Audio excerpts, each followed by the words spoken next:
Okay. All praises to Yahweh, Ba'ashem, Yahushai, Ba'ashem Makakadash. Honestly, those I've learned from. You know, this man is constantly pushing this word out on the internet, on YouTube, day and night, keeping the sheep fed. Double honors to their teacher, to the teachers of Israel, the apostles of Israel, and shalom to those of Yasharallah seeking the truth, seeking righteousness, and hoping for edification. All right. This one's just gonna be real quick. I just want to say, man, the movie is really starting to get good now. You can really see how things are just everything's culminating. It's just from the east to the west, from the eastern hemisphere to the western hemisphere. It's just all coming together, and it's just beautiful.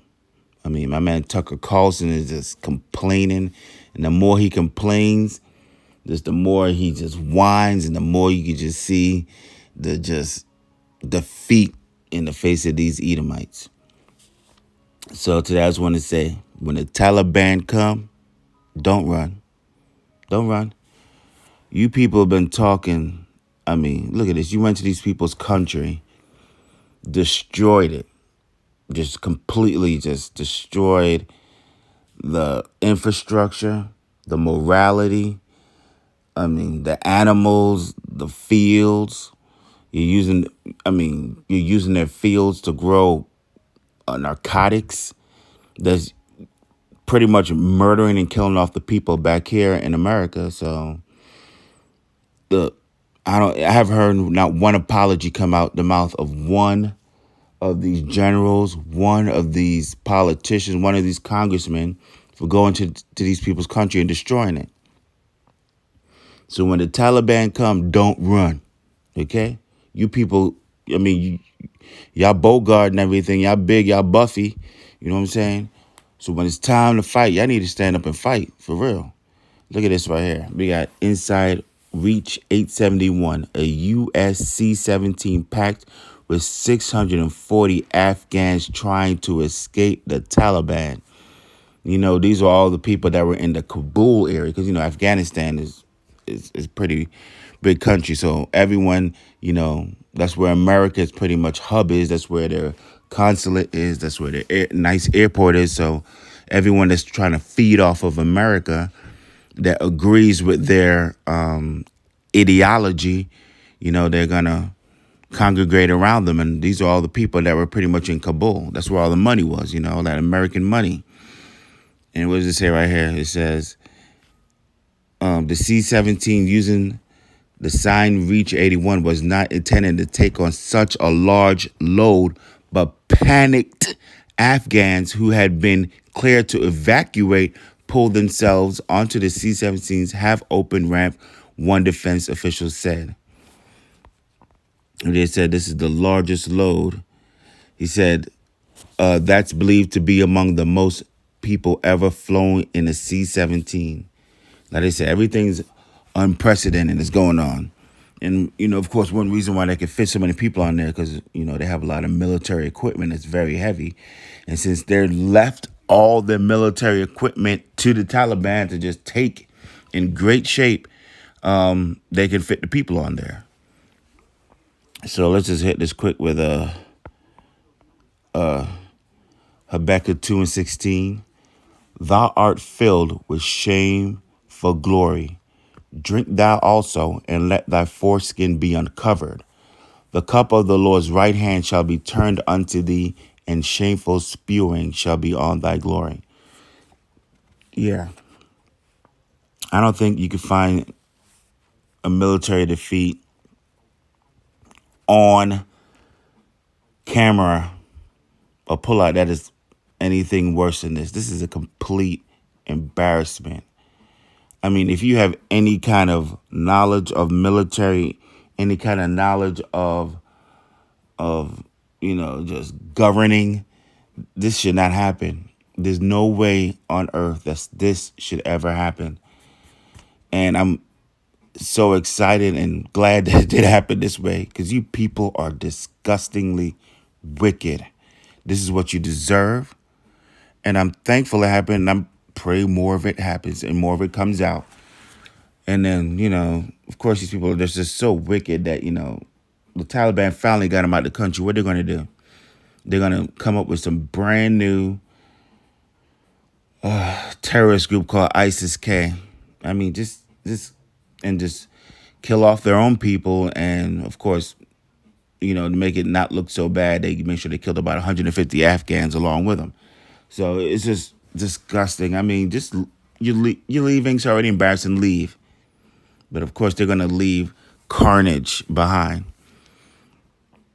Okay. Now I'm going to let's go to Proverbs 1:26-28. I will also laugh at your calamity. I will mock when your fear cometh. Yeah. To all those sellouts that were on that plane, all those turncoats, Benedict Arnold, Afghanis that was jumping on that plane. You know what they were doing when they were in Afghanistan. They were running down to the consulate, filling out all the paperwork, trying to get to America. And you know who's doing it mostly? A lot of the women trying to get away from the men. They want to be, they're watching Sex in the City, Army Wives, or whatever nastiness they got on Kabul TV. Because, that's after they take over the infrastructure. And the first thing they do is they put up their media. They just start feeding it to the people, just feeding them that sugar, and they just turn out crazy. You see them packed on that plane, all the young men that were born, after 2001. You can see it was mostly all, I think the three guys that fell off the plane, they were pretty young. So they're not Taliban influenced pretty much. And it was just a sight to see. They were just talking pure junk. I mean, just complete mess to the Taliban, calling them mud monkeys. It's every kind of bad name you could think. And all they really want to do was just, live their life. They have their religion that they pretty much try to follow, at least, unlike these people over here in America. And they were probably just, those women and those people were calling them all kinds of names. For example, this guy right here, who is it? This dude, this comedian right here. The Taliban says the day the Taliban captured and executed obscene Afghan TikTok comedian who carried on telling jokes about the militia, even as they dragged him away in Kandahar. This little clown right here, look at him. He thought he could tell jokes, They say he was a police officer. Look at him at Babylon. He's a police officer. He was just telling jokes about the Taliban. Look at the guy back behind him laughing. He said, laugh now, motherfucker, because we're about to shoot your ass. Took him out back and just executed him. You know what I'm saying? Because these people think they funny. They think they cute. And that's what's going to happen in America. You got all these people over here just talking mess. You got the prophets out on the street, in the cold, in the heat, pushing out the word. People got the nerve to scoff. People got the nerve to come down to the camp and call them names. People like, what they calling that dude, Brother Polite. You know what I'm saying? And guess what? He's eating those words right now. He's thinking of a name to call on right now that can get him out of this mess. Because believe me, it's a world of trouble. He's in a world of trouble right now. Because once something like that comes in, that just completely attacks his integrity, attacks your whole foundation when someone calls you names like that and puts that kind of a derelict upon your on your name. So right now he's in a world of trouble because he's got to eat those words when he had the nerve to come down to the camp and attack the apostles of Israel in such a manner, and he deserves everything he gets. We don't know if it's true. We don't know if it's a lie, but I know right now it's judgment. Okay? This dude right here, look, thought he was going to tell some jokes. Telling jokes up to the moment they shot his ass. But yeah, that's what was going on this plane. That's what was going on. The people was over here. All these people. Look at all of them. All of them. These are probably the ones that were cleaning the house of the Americans. The Americans were abusing them. Some of the prostitutes, the madams. You know what I'm saying? Everyone that was just working with the Americans and just the snitches, what they call them, the translators. And let's finish this thing out right here. So I will laugh at your calamity. I will mock when your fear cometh. When your fear cometh as desolation, your destruction cometh as a whirlwind.